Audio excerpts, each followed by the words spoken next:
चुनाव नजदीक है और धान और किसान पर सियासत एक बार फिर से छत्तीसगढ़ में गर्मा गई है। धान और किसान पर सियासत शुरू की है देश के प्रधानमंत्री नरेंद्र मोदी ने। दरअसल पिछले दिनों रायपुर दौरे के दौरान उन्होंने धान की खरीदी एवं केंद्रीय फूल के चावल सहित विभिन्न मुद्दों का जिक्र अपने भाषण में किया और कहा कि लगभग 4 से 4.5 रुपये ही प्रदेश की सरकार अलग से दे रही है और शोर इतना मचा रही है, जाने उसने क्या कर दिया है। प्रधानमंत्री के बयान के बाद सत्तासीन कांग्रेस की ओर से बयानबाजी हुई और अब भाजपा जगह जगह पत्रकार वार्ता कर प्रदेश सरकार की हकीकत से पर्दा उठा रही है। खैर 2018 के चुनाव में 15 साल से छत्तीसगढ़ में काबिज भाजपा को उखाड़ फेंकने एवं भाजपा को 15 सीटों पर समेटने में किसान और धान का बड़ा योगदान था। भाजपा इस मुद्दे को 2023 के चुनाव में गंभीरता से लेने के मूड में दिख रही है। यही कारण है कि केंद्र सरकार द्वारा दिए जाने वाले समर्थन मूल्य में धान खरीदी में बीच का अंतर, केंद्रीय पुल में लिए जाने वाले चावल सहित किसानों के लिए किए जा रहे कार्यों को लेकर लगातार भाजपा मुद्दा बना रही है। पिछले चुनाव में कांग्रेस ने घोषणा पत्र में सरकार बनते ही किसानों का कर्जा माफ करने, धान खरीदी 2500 रुपये प्रति क्विंटल करने सहित कई मुद्दों को रखा था। यही कारण था कि किसानों का झुकाव कांग्रेस की ओर रहा और प्रदेश में 15 साल से काबिज भाजपा 15 सीटों में सिमट गई। वहीं अब किसान और धान की सियासत पर चर्चा पूर्व राज्यसभा सांसद रामविचार नेताम ने भाजपा कार्यालय अंबिकापुर में पत्रकारों से की।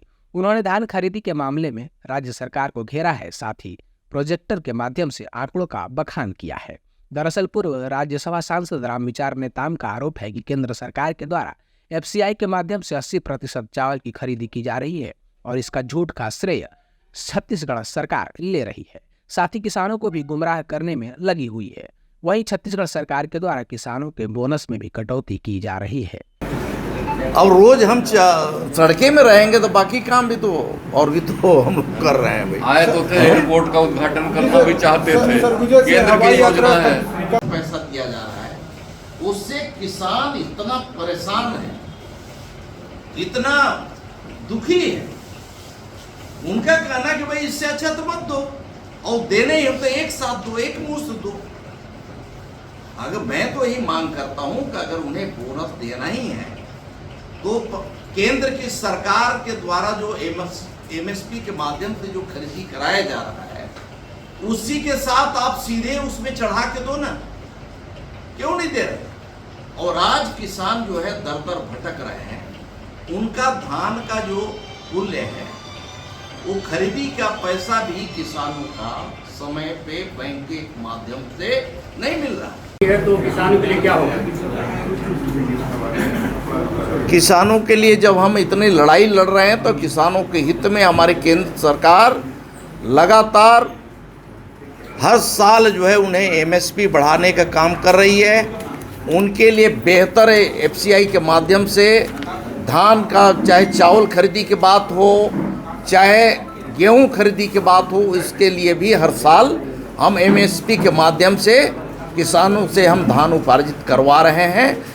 वर्तमान में आप सबको मालूम होगा कि एमएसपी करीब 143 रुपये प्रति क्विंटल धान में बढ़ाया गया, जिसे जोड़ करके हम देखें तो 2183 रुपया होता है। तो उसमें 25 रुपया दे करके वही अंतर की राशि 4 बार में दिया जा रहा है प्रदेश सरकार के द्वारा, जो किसानों के साथ धोखा है, अन्याय है। ने अभी किसान पंचायत भी लगाया है और इसके माध्यम से भी जगह जगह में हम लोगों ने इस बात को रखा है और ये लगातार हमारे कार्यक्रम में चलता रहेगा। केंद्र सरकार पूरे रखा है। हम लोगों ने देखिए शुरुआत में जब किसानों से कम धान मिला करता था, आप सबको मालूम होगा कि यहाँ जोगी कांग्रेस की सरकार थी।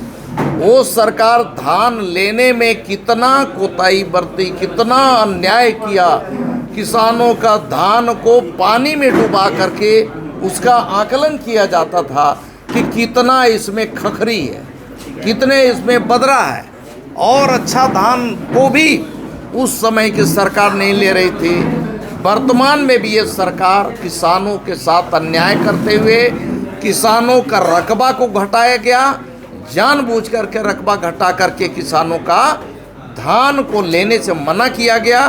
कितने किसानों का धान घर में रखा रह गया और उन किसानों के साथ जो अन्याय करते हुए अधिकारियों ने जा करके उनके ऊपर एफआईआर दर्ज किया, उनको एफआईआर करके उनको धान का जब्ती बनाया गया। ये वर्तमान सरकार कर रही है, इसका हम पूर्ण विरोध करते हैं। और जब तक किसानों के साथ न्याय नहीं होगा तब तक भारतीय जनता पार्टी किसानों के साथ लड़ाई लड़ते रहेगी, उनके साथ खड़े रहेगी। कि जहाँ जहाँ धान उपार्जित जो स्टेट होते हैं या फिर गेहूं वाले स्टेट हों या धान वाले हों या बाकी, ये सब का व्यवस्था करने के लिए प्रदेश सरकार की ही एजेंसियां करती हैं। केंद्र सरकार पूरी सुविधा मुहैया कराती है, फंड की व्यवस्था करती है, बारदाने की व्यवस्था करती है, गोडाउनिंग की व्यवस्था करती है। एफसीआई के माध्यम से हम सब उन्हें उनका जो है चावल के माध्यम से हम लेते हैं। और आप यही सोच सकते हैं कि अगर वो चावल एफसीआई न ले तो प्रदेश सरकार की क्या स्थिति होगी, आप देख चुके हैं पहले। जल्दी शुरू होने वाली है। प्रदेश सरकार के इनके कहना चाहिए कि ये जो निर्देश दिया गया था विमानन मंत्रालय से, टेक्निकल विंग से, वो सभी काम पूरा नहीं होने के वजह से इतना विलम्ब हुआ। वर्तमान में आप सबके बीच में ये कहने जा रहा हूँ कि इसका शुभारंभ बहुत जल्दी होगा। कांग्रेस पार्टी के बारे में बता देंगे। प्रदेश की कांग्रेस सरकार भूपेश बघेल के नेतृत्व में जो सरकार चल रही है, किसानों के लिए बड़ी बड़ी दावे करने वाली सरकार की असली पोल खोलने का काम भारतीय जनता पार्टी अब जो है शुरू की है। और सच्चाई को जनता के बीच लाने के लिए, किसानों के बीच लाने के लिए कि किसानों को किस प्रकार से गुमराह किया जा रहा है, प्रदेश की जनता को किस प्रकार से गुमराह किया जा रहा है मुख्यमंत्री के द्वारा, उन सभी तथ्यों को लेकर के आज हम सब यहाँ आप सबके बीच में पत्रकार वार्ता में शामिल होकर के बात को रखे हैं। आप सबको मालूम है कि प्रदेश की सरकार कितना राशि किसानों के हित में खर्च की है धान उपार्जन के लिए। और वहीं पे हमारे केंद्र की सरकार ने, हमने बताया अभी कि लगभग 74,000 करोड़ इतना राशि केंद्र सरकार के द्वारा दिया गया। और जबकि मात्र अभी विधानसभा में उन्हीं के मंत्री के द्वारा, खाद्य मंत्री के द्वारा जो बयान दिया गया है कि मात्र जो है 11,000 करोड़ ही प्रदेश सरकार ने इसमें खर्च किया है। तो हम 80% धान का उपार्जन का और उनके खरीदी का पूरी व्यवस्था, 3/4 राशि देने का पूरी व्यवस्था केंद्र सरकार के द्वारा जब हम कर रहे हैं, तो किस मुंह से ये ठगे सरकार केंद्र के ऊपर आरोप प्रत्यारोप लगाती है। इनको बाज आना चाहिए और अपनी असलियत को जनता के बीच में बताना चाहिए कि प्रदेश सरकार किसानों के हित में अभी तक कितना स्वयं के बजट से कितना खर्च किया है। इसके लिए भी अगर उनमें ज़रा भी नैतिकता हो तो इसके लिए श्वेत पत्र जारी करना चाहिए। और हम तो ये मांग करते हैं कि केंद्र की सरकार जब एमएसपी घोषित करके पूरा पैसा किसानों को दे रही है, धान खरीदी की व्यवस्था कर रही है, गेहूं खरीदी की व्यवस्था कर रही है, अन्य जितने भी अन्न हैं उनके खरीदी का भी व्यवस्था करने के लिए एमएसपी घोषणा किया गया है। प्रदेश सरकार क्या उतना ही पैसा और बढ़ा करके देने के लिए तैयार है? आज बोनस की राशि जो 4 बार में दे रही है, किसान दौड़ते दौड़ते परेशान है। क्या भूपेश बघेल की सरकार एक मुश्त बोनस के नाम पर जो ठग रही है वो राशि एक बार देने के लिए तैयार है?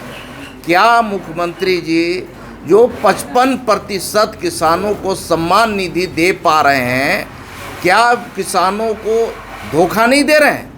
क्या हम ये उम्मीद कर सकते हैं कि मुख्यमंत्री जी 100% यहाँ के किसानों को, चाहे मझोले किसान हो, चाहे छोटे किसान हो, चाहे बड़े किसान हो, सभी को किसान सम्मान निधि 100% देंगे?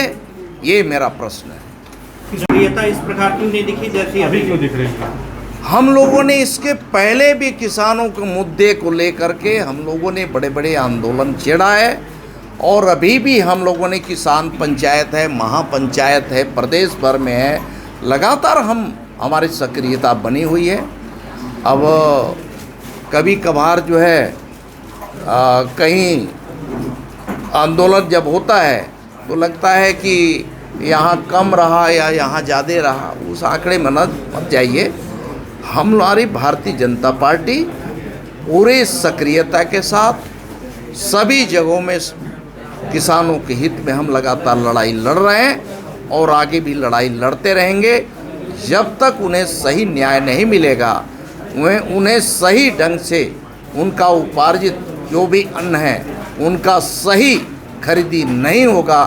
किसानों के हित में जब तक ये सरकार काम करना शुरू नहीं करेगी तब तक हम लोग ये लड़ाई लड़ते रहेंगे, आवाज़ उठाते रहेंगे। आप लोगों ने देखिए,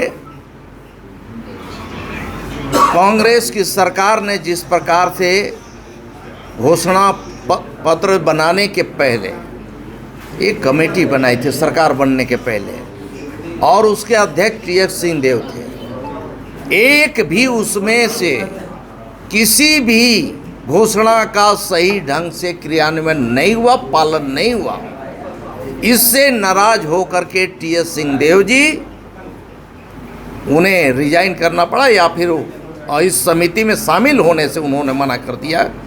कितना दुर्भाग्यजनक बात है। आप सबको मालूम होगा कि सरगुजा अंचल की जनता ने, संभाग की जनता ने इस बार टीएस सिंह की सरकार ऐसा सोच करके वोट दिया था 2018 में, लेकिन टीएस सिंहदेव को सरकार में किस प्रकार से मुख्यमंत्री छोड़िए, आज जो है किस प्रकार से उनके साथ अपमान किया गया, अपमानित किया गया, बेइज्जत किया गया। मैं समझता हूं कि आज तक के उसके राजनीतिक करियर में ऐसा दिन कभी देखने को नहीं मिला होगा जो इनके साथ हुआ। तो हम देख रहे हैं भूपेश बघेल सरकार यही काम कर रही है। जो भी उनके खिलाफ कुछ बात रखे, सरकार जो सही कदम नहीं उठा रही है उनके खिलाफ अगर कोई बात रखे तो उनको क्रश करने का काम है भूपेश बघेल की सरकार कर रही है। और यही स्थिति यहाँ है। सरगुजा में ये बताइए, हमारी सरकार थी सरगुजा में, आप देख लीजिए चहुमुखी विकास कैसे हुआ। आज ये 5 साल में सरगुजा में सिंगल कोई वर्क बता दें बड़ा काम की उपलब्धि। हम लोगों ने मेडिकल कॉलेज बनाया, हम लोगों ने इंजीनियरिंग कॉलेज बनाए, हम लोगों ने सैनिक स्कूल बनाए। हमारी सरकार रहते हुए यहाँ शुगर फैक्ट्री डाला। बता दें आज क्या हुआ। विश्वविद्यालय की स्थापना किया, क्या किया? आज वो टोपी बनाने के काम कर रहे हैं। भूपेश बघेल सिर्फ जो है यहाँ की जनता को ठगने का काम किया। यहाँ के सरगुजा के तमाम सारे 14 विधानसभा क्षेत्रों के जितने भी यहाँ के लोग हैं उनके साथ अन्याय किया है। इस अन्याय का बदला आने वाला समय में यहाँ की जनता जरूर लेगी। धन्यवाद।